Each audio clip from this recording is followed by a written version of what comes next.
Kelompok kami akan membahas tema tentang post-truth. Case mengatakan tentang post-truth yaitu pengaburan batas antara berbohong dan pengungkapan kebenaran. Sedangkan Pak Jokowi pernah mengungkapkan pendapat tentang post-truth sendiri pada tahun 2019 kemarin, yaitu suasana politik yang dijejali berbagai berita bohong yang berulang sehingga post-truth benar-benar terjadi. Dari argumen-argumen tersebut bisa kita simpulkan bahwa semakin ke sini, semakin zaman maju, semakin media sosial berkembang dan dapat hampir diakses semua orang, maka manusia akan semakin sulit memilih yang fakta dan mana yang hoax.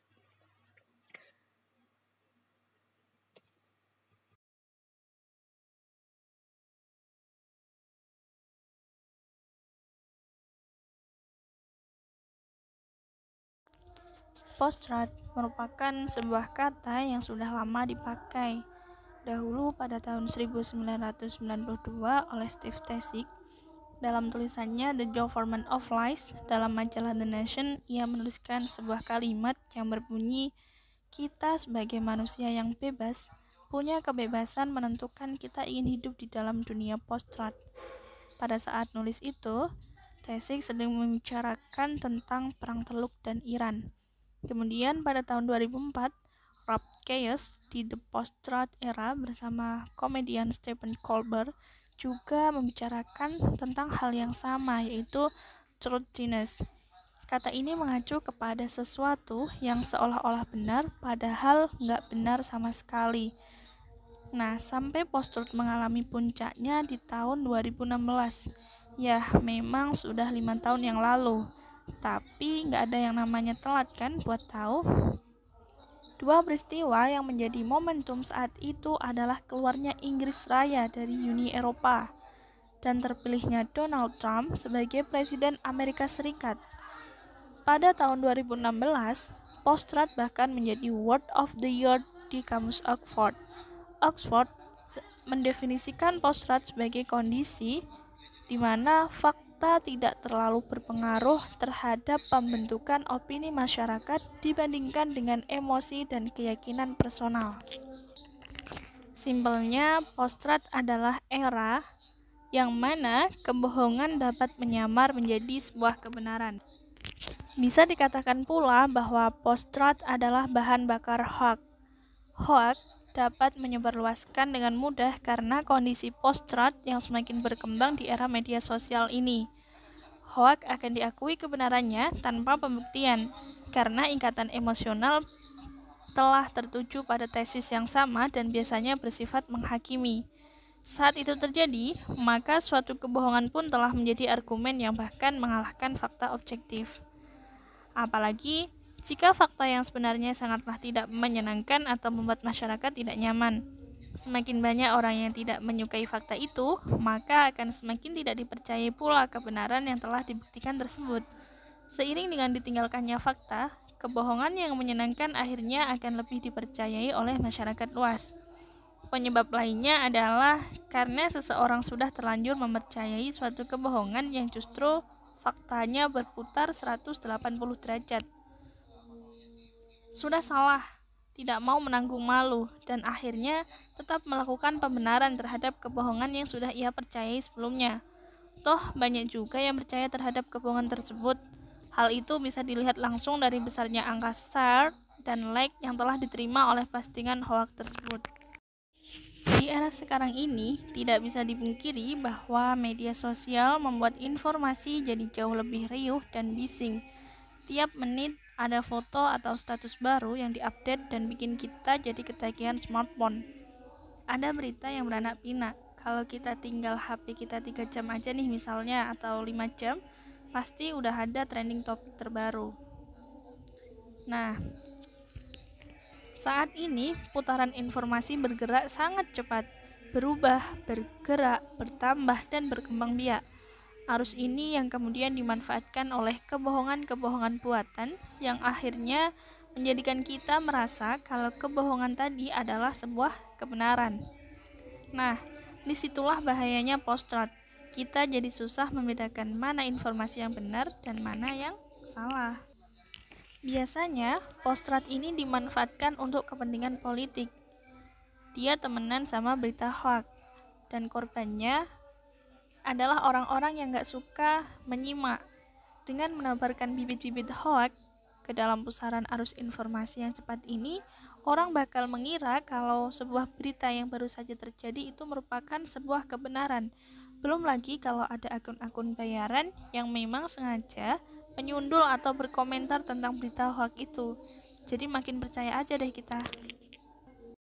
Contoh gampangnya gini, kamu lagi naik motor ke restoran mau makan sore, tapi kamu nggak tahu jalan. Maka biar tahu, kamu buka aplikasi Google Maps. Setelah buka, kamu tahu, oh, rumah makan sore tinggal lurus lalu belok kiri. Begitu mendekati perempatan, jalanan yang kamu lewati kosong, hanya terdiri dari rumah penduduk dan gak ada tanda-tanda restoran. Kamu pun mulai ragu sama si Google Map. Tidak berapa lama, di pinggir jalan ada orang bawa spanduk bertuliskan restoran makan sore belok kanan. Kamu makin bingung dong, padahal sebelum berangkat kamu udah browsing dan lihat peta. Restoran itu berada di kiri, tapi kok kata orang ini belok kanan. Kamu memelankan kendaraan. Di belakang dia ada 3 orang lain bawa spanduk sama. Kenyang banget nih habis makan di makan sore. Posisi di kanan Anda. Semakin menuju perempatan, orang-orang yang bawa spanduk kalau makan sore ada di kanan makin banyak. Tidak hanya memberikan posisi restoran yang ada di kanan. Biar orang percaya, mereka juga menambahkan informasi lain kayak review, ngasih tahu fasilitas restorannya, serta jam buka dan tutupnya. Hasilnya, kamu jadi ragu. Mana nih yang benar ya? Bukan gak mungkin gara-gara orang dan spanduk ini di perempatan nanti, kamu beneran kepancing untuk belok kanan.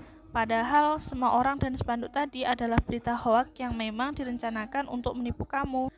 Gimana? Udah kebayang belum bahayanya Postrat ini? Contoh barusan memang masalah simpel, hanya sekedar menentukan belok mana gitu kan. Tapi kalau dipakai untuk hal-hal berbau politik gimana? Runyam juga kan? Postrat memang berbahaya, karena sesuatu yang tidak benar dan memberikan dampak negatif malah mendapatkan dukungan yang besar. Padahal, keyakinan personal sangatlah subjektif dan tidak mewakili kebenaran. Apa yang menurut keyakinan seseorang benar, belum tentu benar pula bagi orang lain. Malah, bisa jadi sebetulnya informasi itu memang salah untuk semua orang. Keyakinan personal seseorang atau suatu kaum rentan menimbulkan konflik yang seharusnya tidak terjadi. Karena sejatinya tidak ada yang salah dari kedua belah pihak. Ketika Postrat terjadi, maka kaum minoritaslah yang akan mendapatkan konsekuensinya. Mereka akan dianggap salah berdasarkan pandangan personal yang dianggap benar oleh kaum mayoritas. Dengan adanya Postrat, orang baik akan menjadi penjahat di sarang penyamun. Seseorang dapat dengan mudah menjadi kambing hitam karena terjadinya sebuah fenomena. Sesuatu yang sebetulnya tidak benar terpaksa dianggap menjadi patokan kebenaran karena tekanan publik yang mengiyakan kesalahan tersebut. Banyak yang telah menjadi korban scapegoat seperti ini. Ucapan seseorang dipotong lantas dihilangkan konteksnya, sehingga ucapannya tampak menjadi provokatif dan salah di mata publik. Padahal sebetulnya tidak. Apa yang terjadi selanjutnya? Ia akan diproses secara hukum. Bukan atas nama hukum, tetapi atas nama main hakim sendiri yang terjadi di media sosial. Media sosial hari ini menjadi media baru bagi perburuan penyihir. Warganet dapat mengarak seseorang dan menghakiminya karena dianggap telah melakukan hal buruk yang sebetulnya tidak ia lakukan, tapi sudah terlanjur menjadi kesalahan yang dibenarkan.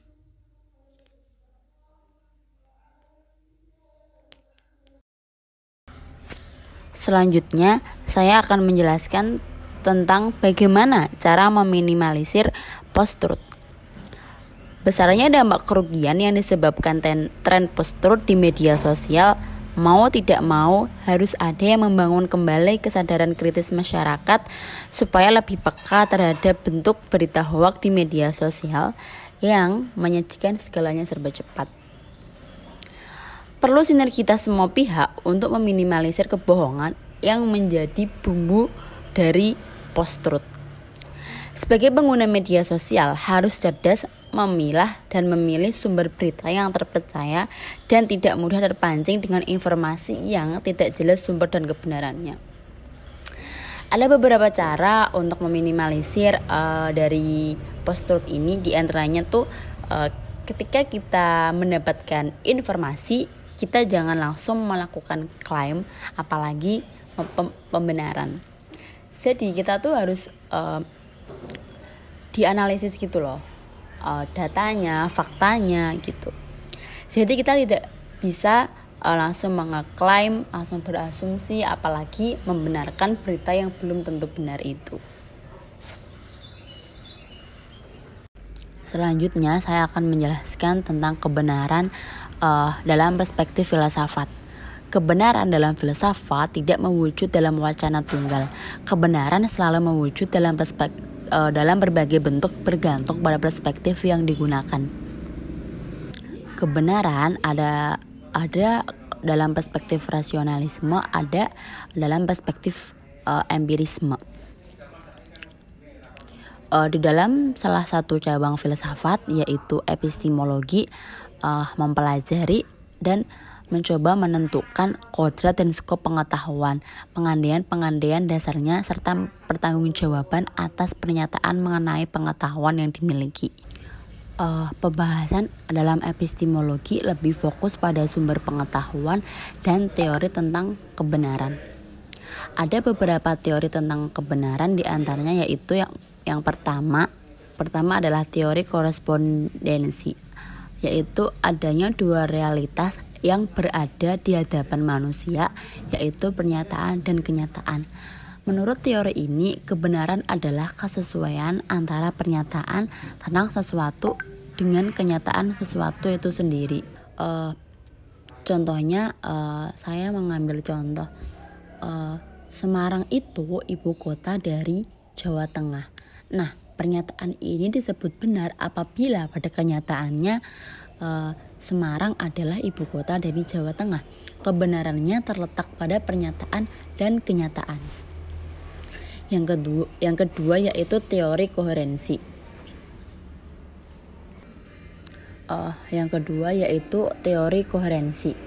Menurut teori koherensi, sebuah pernyataan bisa dianggap benar hanya jika pernyataan itu koheren atau tidak bertentangan dengan pernyataan sebelumnya yang sudah terbukti benar.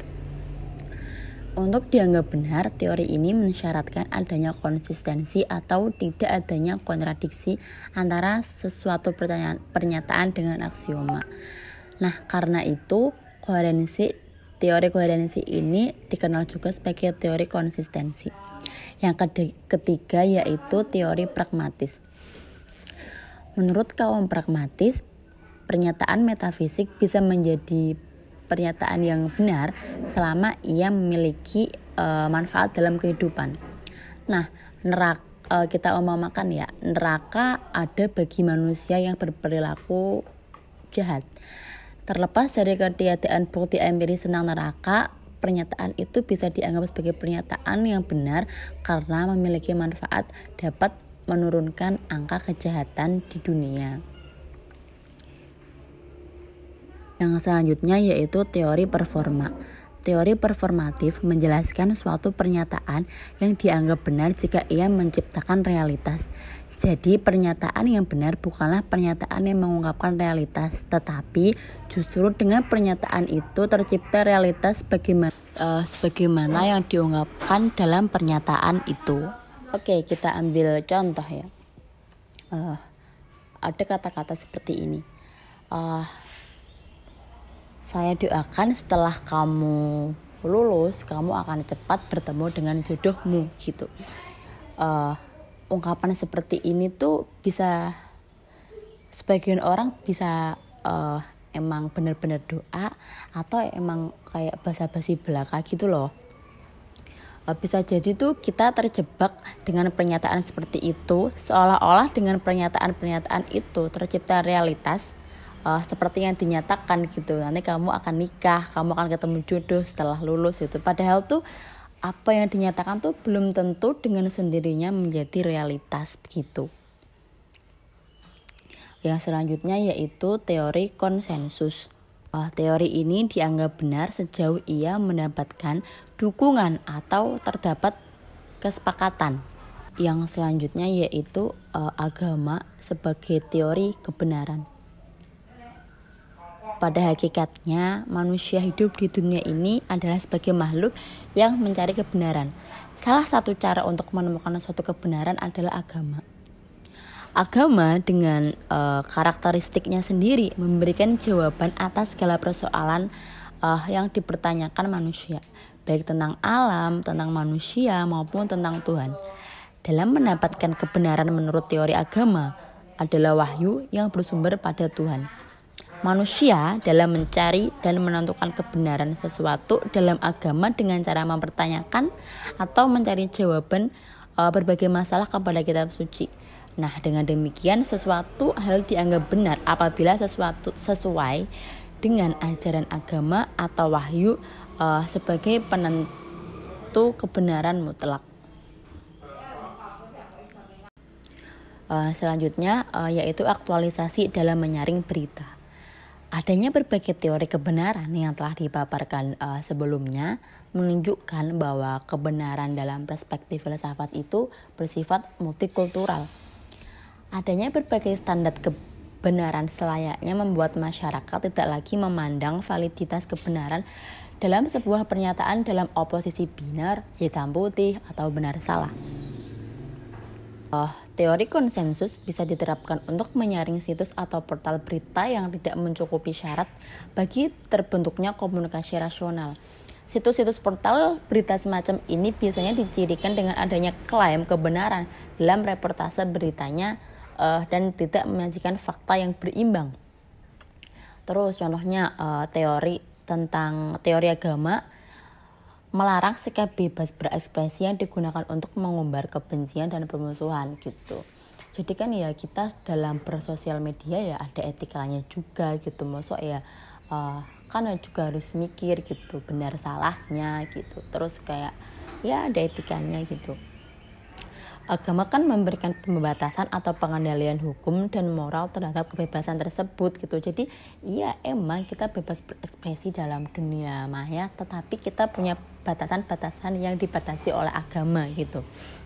Nah, dari keenam teori kebenaran yang sudah saya sampaikan tadi itu dapat digunakan masyarakat luas sebagai cara dalam penerimaan berita agar masyarakat bisa berperilaku bijak, tidak termakan berita hoak gitu, dan bisa menyaring berita-berita yang mereka konsumsi gitu.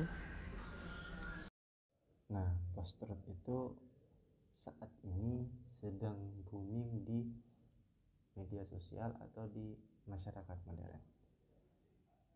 Pada dasarnya bagaimana kita untuk mendapatkan suatu kebenaran itu kan perlu ada sebuah tata cara hidup yang baik. Nah, kalau dalam bagaimana filsafat itu memandang sebuah post-truth, fenomena post-truth, nah di cabang ilmu filsafat itu salah satunya ada yang namanya etika. Nah, kita sebagai manusia itu bagaimana kita menjalankan hidup dengan baik, yaitu dengan beretika. Jadi ketika kita seorang manusia dapat memahami kodrat sebagai manusia, itu kita bisa menjalankan sebuah kehidupan yang baik. Nah, filsafat sendiri itu kan merupakan sebuah disiplin ilmu yang sejak lahir itu terus berdiri pada sebuah jalan kebenaran. Nah, sehingganya ketika fenomena post-truth ini muncul, bagaimana filsafat itu memandang hal tersebut. Nah, dari situ muncullah para filosofis yang mulai memberikan teori-teori tentang bagaimana kita melihat fenomena yang terjadi, yaitu post-truth.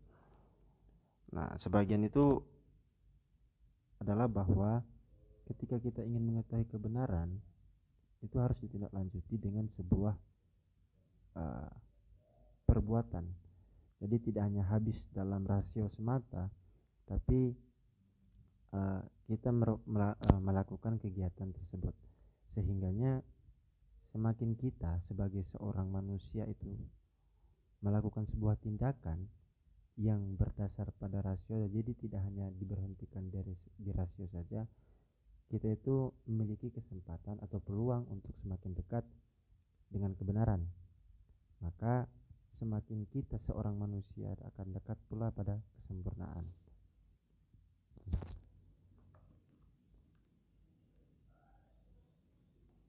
Nah, kemudian dalam menanggapi hal fenomena post-truth, ya lagi-lagi perlu adanya penanaman ilmu sejak dini.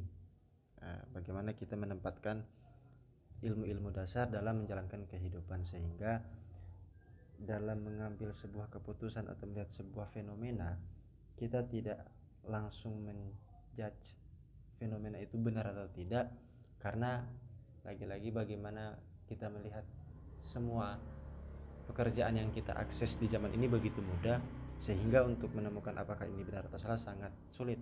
Nah, di situ perlu adanya kajian, atau lebih cenderung kita mencari hal bagaimana hal tersebut bisa terjadi. Nah, sehingga